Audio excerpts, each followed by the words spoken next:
Hello and welcome to Mortgage Mastermind Group, the daily mastermind. I am Paul Baxter, and today, guys and girls, we are going to be talking about the 30-second elevator speech. The 30-second elevator speech. If you don't have one of these, or if you've never done research on this, it's one of those business things I believe wholeheartedly that everybody should work on. And the thing with the 30-second elevator speech is it's not intended to be something that you're going to do today and 2 years from now you're still doing the same 30-second elevator speech. It's something that's going to kind of grow with you. It will, as you get better and better at delivering your 30-second elevator speech, it will change as you say it. It'll fit to each and every specific situation that you're in. But there is a very specific way to create an effective 30-second elevator speech that really accomplishes your objective as you're going through it. So let's go ahead and dive right in, guys. This one is not the most exciting of visual classes that you're going to see. There's not a lot of whiz, boom, bang. There's not any flashy buttons or ninja tricks. It's a lot of text in the PowerPoint, but I put it together this way because I want, with the recording of today's class, you're going to have access to the PowerPoint. Don't worry about taking so many notes. Listen more to the strategy behind each piece of it so that as you're creating your 30-second elevator speech, you'll have a really good idea and you'll be able to follow this format as you go through it because you'll have this PowerPoint in your possession. All right, so the first part of the 30-second elevator speech is, I like to call it the brain dump. And what you're going to do is you're going to go and find yourself a quiet place. I know for the parents on the call, this can be a very difficult thing. For us that are dog owners, this can be a little more difficult than it sounds, but you need to go and find a quiet place where you're not going to have any interruptions for a couple of hours. I don't know that you need 3 hours, but 2 hours is a good amount of time for you to be able to effectively put together a good 30-second elevator speech. You're going to turn off your cell phone. You're going to make sure no one's going to come and bother you, and you're going to start writing down ideas. You don't want to concern yourself so much about making sense with these ideas as you're writing them down in the beginning. What you're doing is you're warming up your mental generator. You're getting your mind thinking in the terms that you need it to think. Now, the reason you need a couple of hours in a quiet space with no interruptions is because what you'll find as you start to think about these things and you're putting these words on paper and you're thinking of ideas, your mind starts to focus on it and you'll get yourself into a focused zone that will allow you to really come up with a fantastic 30-second elevator speech. So here's a few things to kind of prompt you on what kind of ideas to start writing down. Think about your business specifically. What words or short phrases are brought to mind when you think about mortgage lender, loan professional, mortgage broker?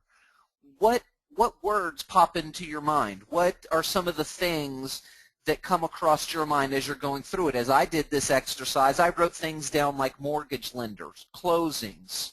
A phrase would be help get into a new home, educator, honest, I'm a consultant. So those are some of the words that popped into my mind as I started going through this exercise. Choose 2 of the most descriptive words, or 3 or 4. It doesn't necessarily have to be 2, but choose some of the descriptive words. Reflect on those words, what their meaning is. What are some of the words that are associated with that, or what do you notice about that particular word? Like for me, like when I said the word honest, the first thing that popped to my mind when I started thinking about their meaning and associations and things that I think about, or what pops into my mind when I hear that word is, yeah, right. I mean, that kind of struck me as funny as well when I started going through that. So I circled that word, yeah, right, honesty, yeah, right. So that was a big one for me. When I wrote down consultant, I wrote down words like guide, instructor. When I wrote down closings, I wrote things like completion, finished. So you're going to put some associations with it. Now use other sources and look those words up, like in a thesaurus. What are their true definitions? What are some synonyms or associated words with them? Here's a big one, and this one was probably the biggest help for me as I was going through this, is write down some sentences using those words and those phrases that came to your mind as you were going through it. You use some sentences with it, and you'll start to change your sentences as you're writing them down to make more sense. What images come into your mind when you think about the words? And this is a big one for me. You know, when I think about consultant and then the word guide and the word instructor, what images come to mind? Well, those of you who know me, when I think about the word guide, I think about a guy standing on the back of a boat telling me where to cast my lure because there's a fish there. When I think about closings or completions or finished, the mental image is a guy at the end of 26.5-mile marathon with his arms raised in the air, not an ounce of energy left in him, but he's crossing that finish line and the tape is breaking and he is as exhausted as he is. You can tell in his face that he's the happiest person in the world. That's, you know, describe those images, the color, the placement of things, the details within them, the scenes, if they're like a movie to you. That's what I did is I wrote that down. What thoughts or emotions do you have when you think about these words? You know, it goes back to that one I mentioned, honesty. Yeah, right? That thought or emotion that I got when I thought about that word was one of disbelief as opposed to trust. It gave me a feeling of disbelief. So guess what word I'm not going to be using in my 30-second elevator speech because of the way that it made me feel.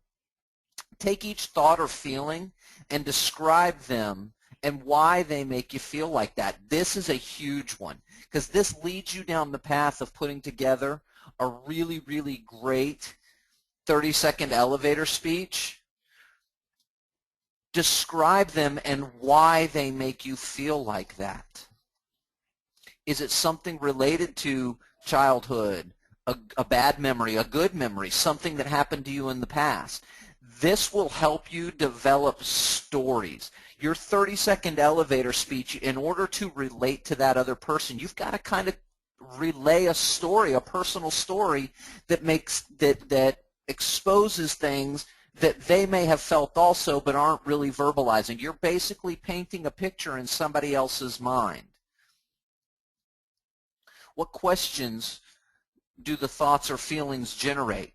Are you generating the questions that you want to? That's a big part of creating your 30-second elevator speech. Now, once you've jotted down, you've probably got, and I will tell you, if I took a picture of the notes that I've got sitting beside me when I was going through this exercise and preparing this class over the last couple of days, you would be amazed at how the 30-second elevator speech came out at the end of the chicken scratch of notes that I have written down here on the first couple of sheets of paper with the thoughts and the ideas and the words, and new words popped up because this word made me feel a certain way about that, and oh, it reminded me of this story and why that word is popping up.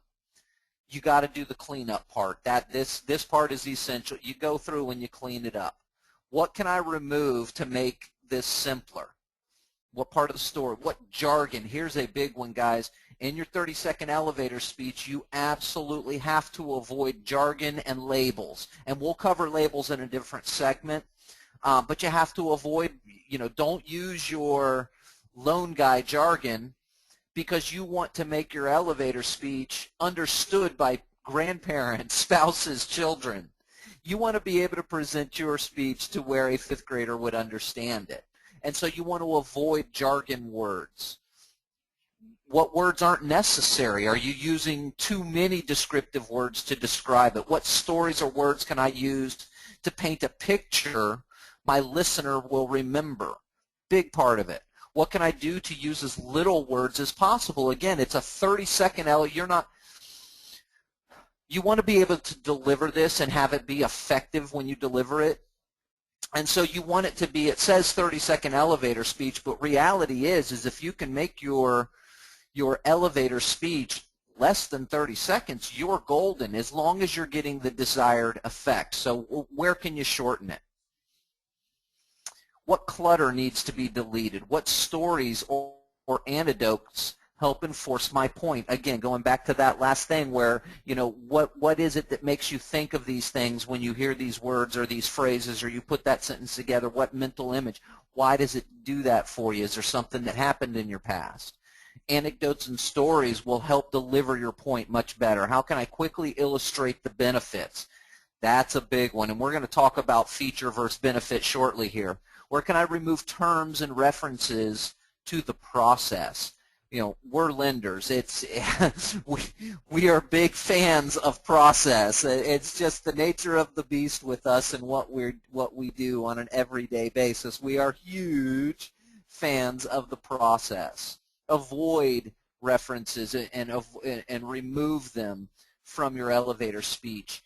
Relate it to stories instead of processes.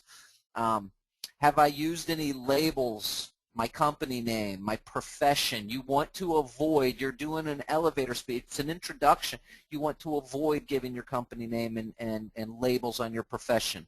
And we'll talk about that shortly. How can I make sure it can be understood, and I said this already, by grandparents, spouses, children? More of the cleanup, how can I get the point across quickest? How can I make it more concise, more specific and to the point? How can I make it more clear? Again, I mentioned it on the last slide. List the benefits, not the features. Like, for example, a seat belt is a feature of a vehicle. A safety device so that your loved ones and children are protected is a benefit. Does everybody understand the difference between a benefit and a feature and a benefit? Important to relay those benefits in your 30-second elevator speech, and don't worry so much about a specific feature. You're not trying to tell them all the cool things that you can do for them. If I ask you what time it is, don't tell me how to make a watch. That's a big one. Don't show up and throw up is a way that I, back in my previous days being in a call center, working the phones, that was a big one for me. Was, don't throw up and show up, because when you're a new salesperson and you have all the product knowledge you could possibly ever want, that's the propensity, is to tell them all the great things that you have to offer. You don't want to do that. James is asking, review that to real estate, feature benefit. So the feature, the feature would be getting to the closing on time. Or the feature would be communicate with your past client. The benefit would be I make sure that all of your closings happen on time, so that your buyers know exactly when they're going to be able to get into their new home as quickly as possible. I communicate with the buyer and the seller agent and you, Mr. Buyer agent, through every part of the process to ensure that you're going to get more referrals at the end. So that's kind of the feature and benefit for the real, in the terms that we're talking about here today. And you'll see that in my elevator speech sample, James, is I talk about that specific feature, but I do it in a way based on breaking down the rules, kind of going back to the brain dump, where the thoughts and the feelings and how that makes me feel, I say it in a way that I relay a story and bring it back to that. It's called the hook, and we're going to cover the hook very shortly here. Group or prioritize. If you've got more than one benefit in it, group or prioritize the benefits to identify the single benefit that is most compelling reason for the customer to buy the product, service, or concept from you. And don't think for a minute that what we're doing when we're talking about, whether it be an elevator speech directed towards a client or an elevator speech directed towards a referral partner, either situation is a sales situation. You are looking to sell yourself. Okay? Define your audience. So you want to have, if you're making elevator speeches, you definitely need to have one that is skewed towards the client. You definitely need to have one that is skewed towards the referral partner. The audience is a little bit different. Define your objective. What are you looking to get out of it? Are you looking to prompt a question? What are you looking to get out of your 30-second elevator speech? Design your desired image or style. Now I'm going to pause on that one because that's one of the ones, as I was going through my research and putting this all together, I included this because it makes sense. Define your desired image or style. In my personal opinion, I believe your image or style should be exactly who you are. So in other words, your character is you. You are your character. You don't need to desire an image or style. You are your image or style, and you want to deliver your 30-second elevator speech in your style, in your words. So you can copy my elevator speech and it'll sound okay, but because it's written in my image and my style, it won't make sense. It won't deliver the same effectiveness that it would if you delivered it in your own language. You know, you guys know, those of you who have hung out with me for a little while, you know I'm old Florida cracker here. So I tend to speak in redneck speak, which for the people who know, trust, and like me, it is not an issue. But I don't want somebody like James, who is definitely more professional in his linguistic stylings. How about that for a big word of the day, folks? But he is definitely much more eloquent in his use of the language than I am. So it wouldn't work so well for him to just copy mine. Make sense, everybody? So your image or style is you. You are your character, and that's what that basically means, is to deliver this in your type of message with your key elements, your words, your verbiage. Define your key message. What is the message you want to relate to the person you're delivering it to, and develop a story with it. It can't sound like just this canned speech where you're telling them, I'm Paul Baxter, I'm a mortgage lender, and I help people get to the closing table. That can't be your elevator speech. Okay? The next step after you've gone through the cleanup, you've organized all your thoughts in precise ways, you've defined what your objective is, you know what the key message in your story is going to be, you know what your benefits are instead of just what the features are of what you're going to say, you're going to start putting it together. Now, I don't mean to be rude to anybody on the call. I think you all are very wonderful people. Each and every one of you are amazing people, and I know that you all absolutely love the companies that you work for. If you don't, shoot me an email over to that Paul B. at Mortgage Mastermind Group. We can talk about that. But for the most part, you love the companies that you work for. But people don't care about your company. They care about people. People care about people. The company that you work for has never been the reason why somebody did a loan with you or did business with you. People don't buy based on what you tell them. People buy based on how you make them feel. Don't make them feel like you're giving them a commercial for Leader One Mortgage. Don't make them feel like you're giving them a commercial for Exit Realty. You can't make it feel like that. KISS, everybody knows the keep it simple stupid. Well, keep it short and simple is the KISS for your 30-second elevator speech. Make sure you are telling your story in plain language. Again, that goes back to the jargon type words. You don't want to use industry words when you're doing your 30-second elevator speech, because even if it's to a realtor and they may understand some of the mortgage stuff, they may not comprehend your industry speak.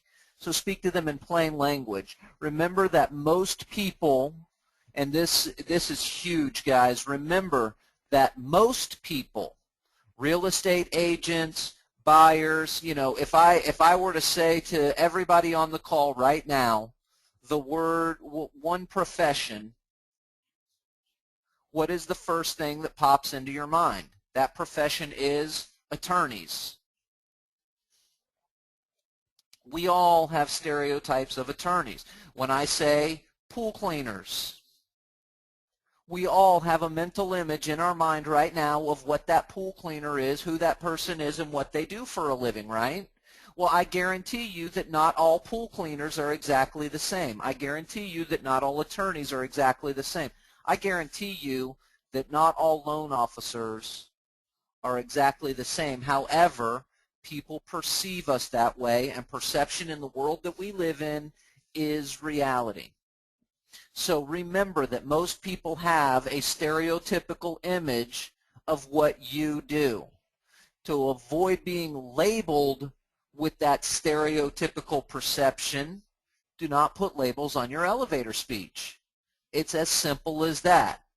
Another label to avoid is your company name. We said that a minute ago. But people put a stereotype on your profession, so don't use your profession's label. And I'll show you some pretty cool ways to be able to say what you're saying without having to say mortgage lender, loan professional.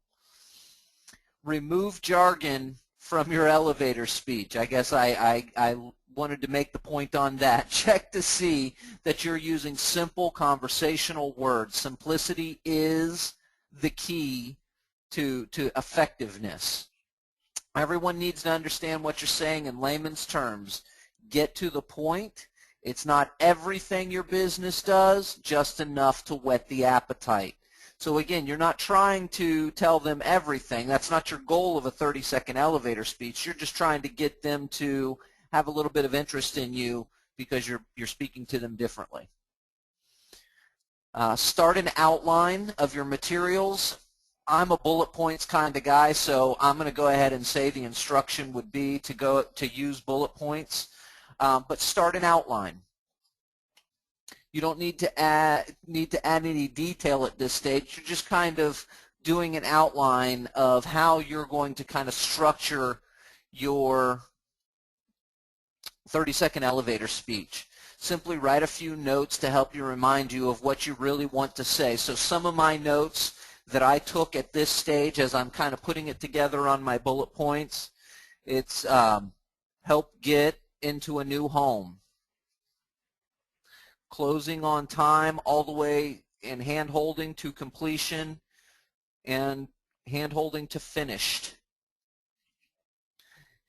Guiding people through the nervousness of the transaction. So those are some of the key notes that I've got. Trust me on this, you'll love what you see when you, and that will make sense to you in just a minute here. Take each note you make and write a sentence about it, then connect them together with additional phrases to make them flow. Go through what you have written and change any long words or jargon into everyday language. So at this point, I kind of started writing it out, not on my note sheet, but on a document, so that I'm kind of writing it out and I can see it in front of me. And I did. I went through and took out, jargon words. I took out long words. I added in words that, based on the source, just words that were associated. Go back through the rewritten material and cut out unnecessary words. Again, shorter is better. Short and sweet, simple. Boil it down to the essentials. It's the key elements: what you do, who you serve, and the benefits your clients reap for working with you. Try different audience approaches, college kids, grandparents, and trust me on this, you want to practice. Kind of goes back to what we said yesterday, and again, if you missed yesterday's class, you can email me for a copy of that at paulb@mortgagemastermindgroup.com, and I'll get you a copy of that. But we quoted Paul Bear Bryant, and if you don't know who he is probably the greatest college football coach that there ever was. He coached the Alabama Crimson Tide to, I believe it was 7 national championships. Great college football coach. But he had a quote. He said, "It's not the will to win that matters. Everyone has that.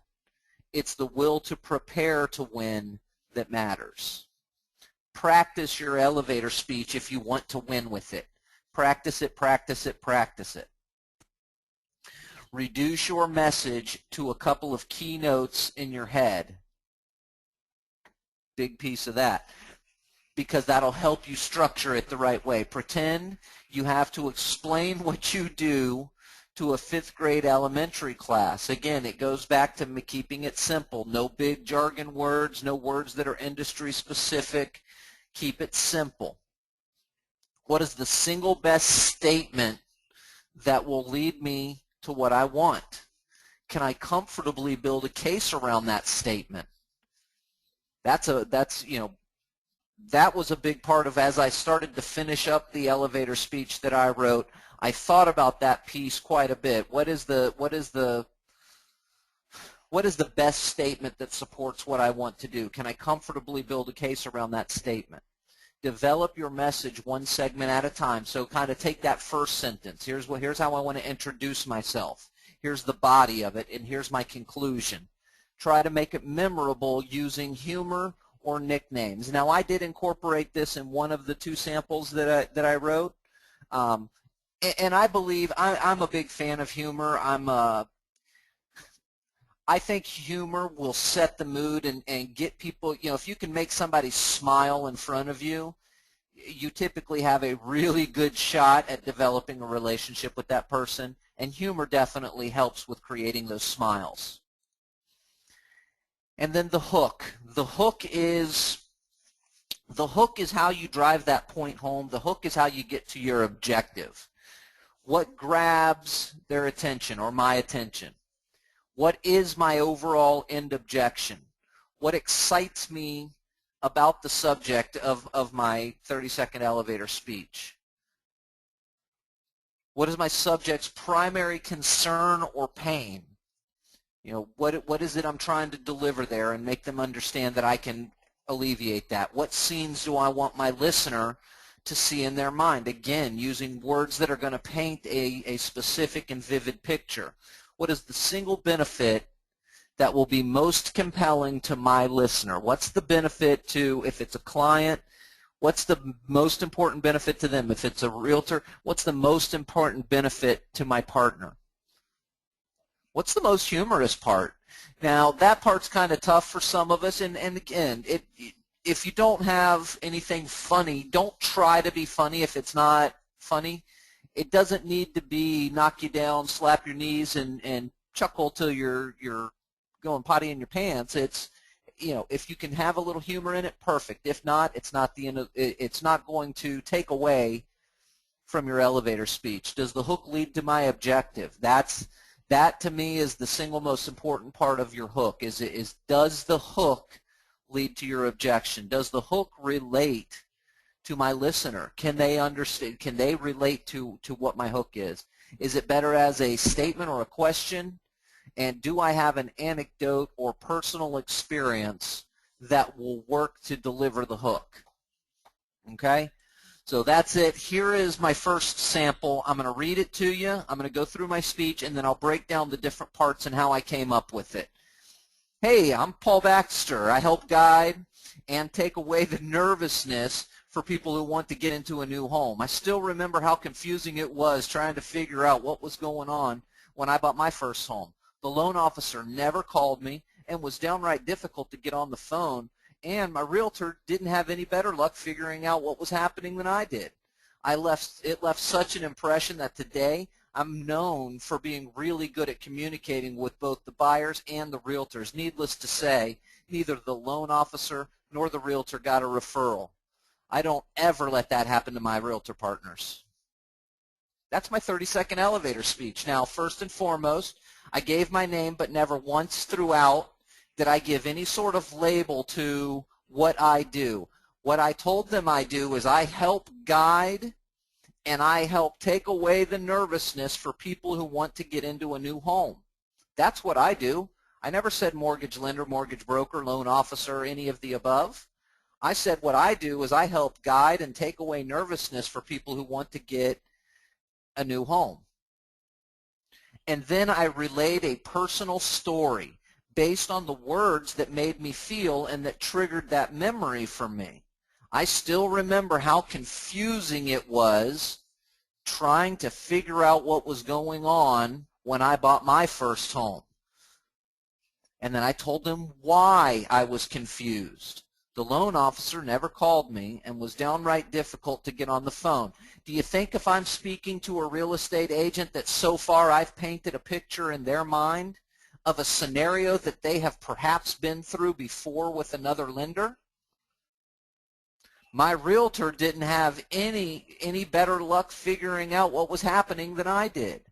Now I've made it personal to them. I've relayed that my realtor went through the same experience that you had gone through. It left such an impression that today I'm known for really good communicating with both buyers and realtors.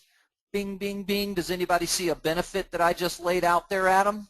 Does anybody see a benefit that I've laid out there? That's my benefit right there. And then I throw my hook at them. Needless to say, neither the loan officer nor the realtor got a referral. There's my hook. That's my hook right there. And it leads me to my objection.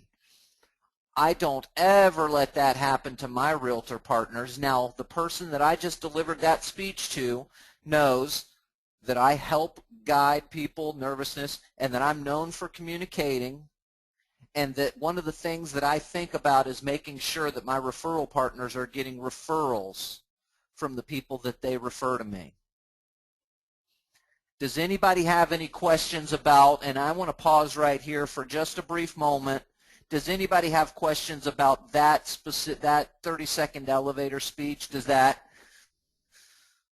it not support? Does anybody have, something they'd like to add to it? We're here to mastermind as well as learn, guys, so I'd love your opinions on that. I mean, does that sound like a pretty good elevator speech, something that you could, in a very conversational way? It's very, I think, very different than what others are approaching with.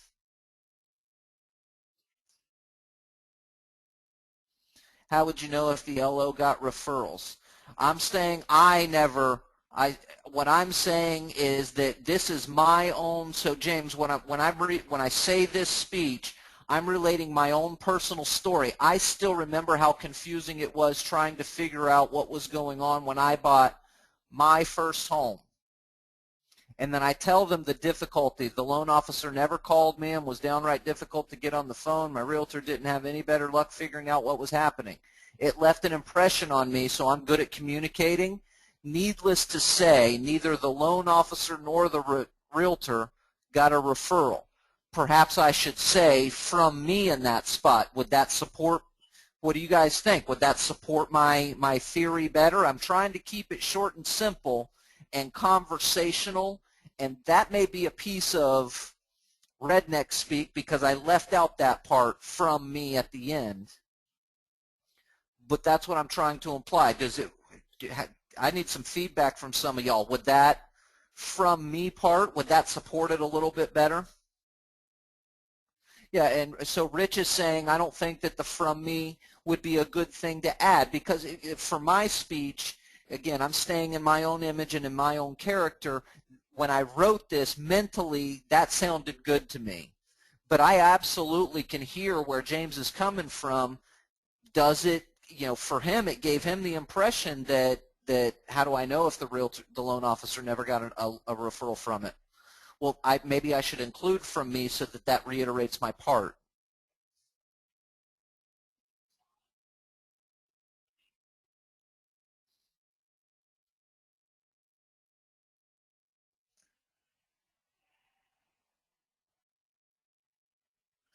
And okay. And so and that's why I say at the second part, Rich, so Rich is saying it may make the agent think that you do not refer business back. But that's why I say at the end here, and I kind of want it to flow together where I'm saying, needless to say, neither the loan officer nor the realtor got a referral.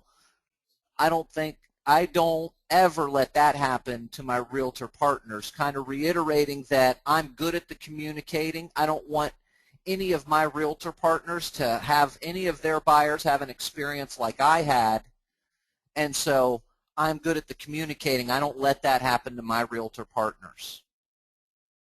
So that's why I end with that hook kind of, here's what it means to you, Mr. Real Estate Agent. You want to get referrals after, each deal should include a referral. I don't let that happen to my referral partners because I'm good at the communicating. James asking a great question. After giving your 30-second elevator speech, do you then hand them a business card or ask them for their contact info? What I would do, again, this is a greeting situation. Your 30-second elevator speech is used during a greeting situation. So I'm at a GTAR, Greater Tampa Bay Area Association of Realtors event, and I just met, I've been eyeballing James. Man, I know he's a top producer. He is on my list because I targeted him. He's somebody I've been trying to get to know, and there he is right there. Dang, I'm going to do it. I'm going to do it.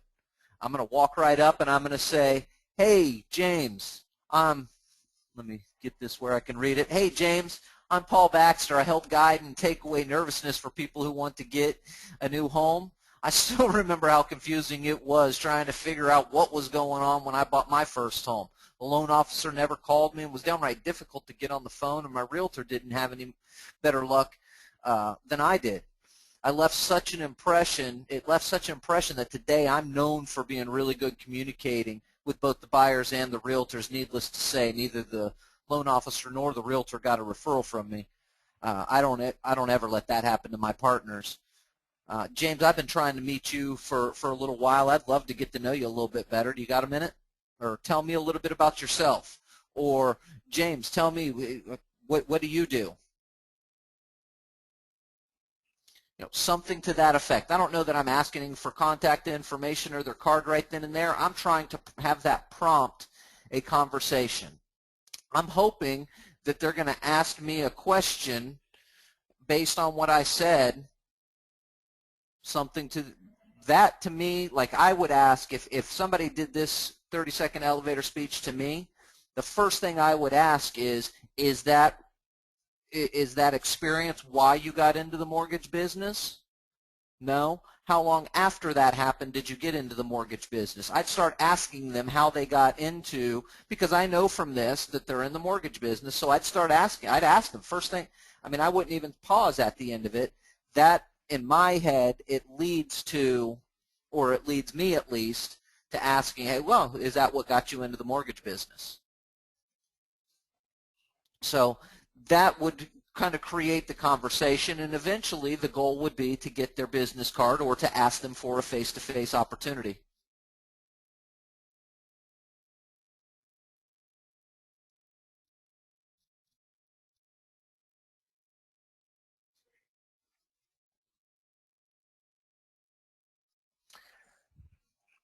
First question from Rich is, what sort of engaging question would you ask at the end of your speech to create a meaningful connection? On this speech, a meaningful question that I could ask that would create an engagement or a connection would be, have you ever had that happen with any of your buyers? Have you ever had that happen with any of your people that you're working? Have you ever had that happen? I would ask them that. Have them relay that pain, and if likely they have had a scenario like that where the loan professional was less than communicative throughout the process. They likely have had that problem, and I say likely have had because in surveys, real estate agents have stated that their #1 complaint about loan professionals is lack of communication. So that's kind of why I went in that direction and could relay that story. So I would flat out ask them, have you ever had that happen to you? And if they answer it openly and honestly and relay their story, we are now on common ground. We're relaying like stories and exchanging things that, oh, in retrospect, we can smile and laugh about it, but boy, did it make me upset at the time, kind of thing. Also, would you recommend a self-effacing story where you learned a lesson that would benefit all of his customers? Absolutely. Absolutely. It's relaying the personal stories that tie in your benefit, Rich, are absolutely the key elements. Having those kind of elements in a 30-second elevator speech is I mean, that's what makes an elevator speech effective, as opposed to not having anything personal to relate. This wasn't so much a self-effacing story, but it was a story that's 100% true. That really is my experience that I went through when I purchased my first home when I was 23 years old. It was, I mean, I still talk about it today when I do live events and present. I talk about how humiliating an experience that was for a young man and just the not knowing. I mean, I hate to say I'm a control freak, but let's face it, I'm a control freak.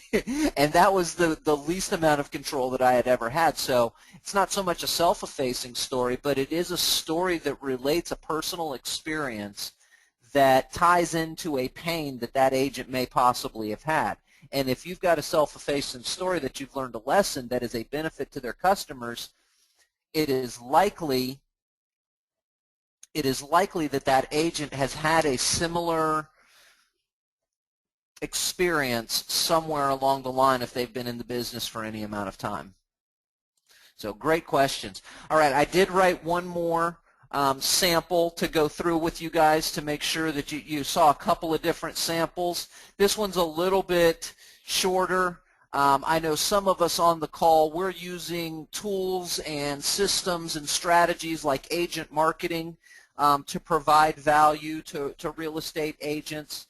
If you don't know what agent marketing is, check it out online. It's agentmarketing.com. Some of you use Listing Booster. It's a very similar program. Both of them are basically the loan officer sponsors a single property website program that has lots of different features and benefits and provides that to their real estate agent partners.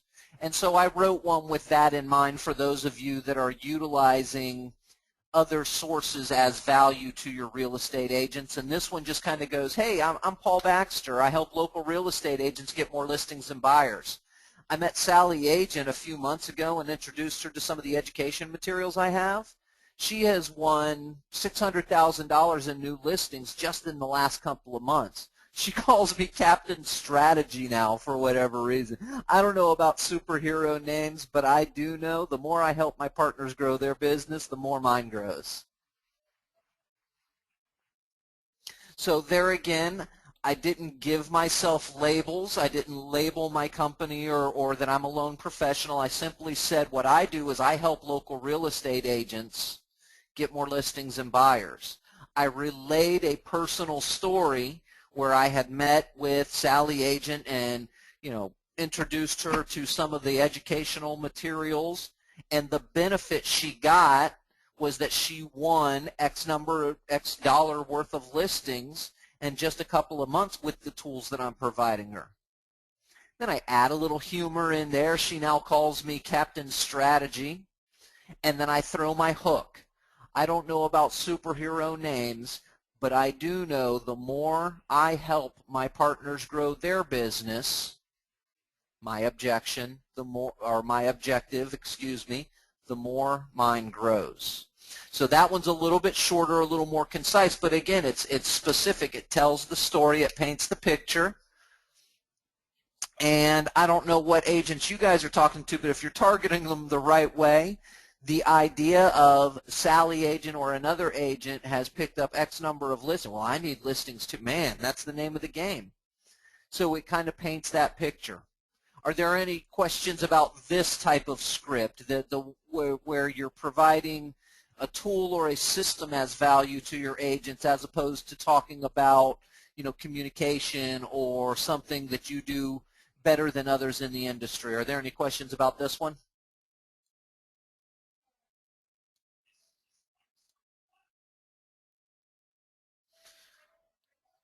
Okay. Well, that's pretty cut and dry one. I think the most of the questions came on that first one just because it was kind of talking through and they answered the questions for both of them. Guys, girls, that is all I've got. A question popped through as I was talking.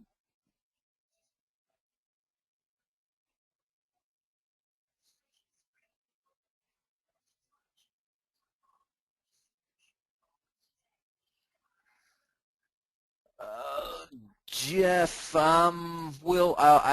I will email you about that question. I'm not sure yet. I am not sure yet on that question, and I'm glad you liked it. I'm hoping that that's kind of why I did it, to make sure that you got some additional benefit out of it. Guys, girls, the recording and PowerPoint, if you were an attendee on this class, you will get a copy of it.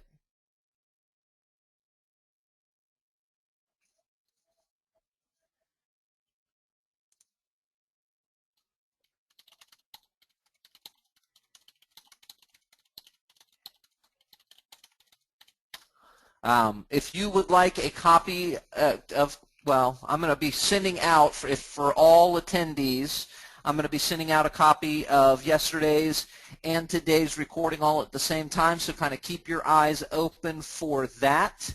And that is it for today, and that is it for this week. Guys, stay tuned and expect some emails from us on Monday of this coming week. We are working on, got all of the technical pieces to the puzzle. I love you, Ralph. Thank you, man. I needed that today. I've got all of the technical pieces to the puzzle working, and now it's time. It's just a matter of sprucing up and beautifying the website. So hopefully by Monday we'll have some great things. I'm looking for feedback from all of you. And as always, guys, if you've got a request for a class, something that you want to learn, I take those all the time. You can shoot those requests over to Paul B. at mortgagemastermindgroup.com, and we'll do our best to make that happen.